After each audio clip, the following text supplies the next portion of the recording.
Bonsoir à tous.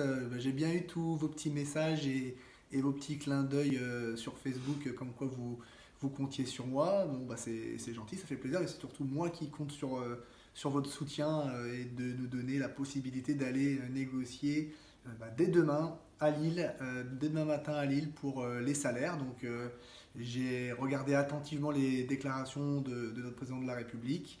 Je vais essayer de répondre avec cette vidéo à toutes les interrogations que j'ai pu recevoir via Messenger, sur la page Facebook, etc., par SMS, par WhatsApp. Donc pour vous dire que techniquement, le SMIC ne va pas augmenter de 100 euros au 1er janvier, puisque ça va se faire via la prime d'activité.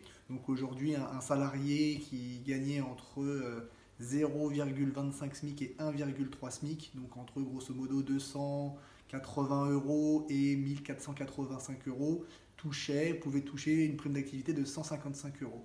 Demain, au 1er janvier, ils pourront toucher jusqu'à entre 230 et 255 euros de prime d'activité. C'est pour ça qu'Emmanuel Macron a parlé que le SMIC augmentait de 100 euros sans coût supplémentaire pour les entreprises. Donc le SMIC va augmenter selon les dernières indications qu'on peut avoir d'1,8%. Et le pouvoir d'achat des travailleurs qui sont au SMIC, lui, va augmenter de 100 euros. Mais le taux horaire du SMIC, le taux du SMIC ne bougera pas au-delà d'1,8%. Donc voilà ce que je peux vous dire. Demain, on essaiera à nouveau avec mes camarades. Il y aura Christophe du magasin de Toulon et il y aura Guilain du magasin de la Défense qui seront avec moi pour essayer de négocier une augmentation générale des salaires.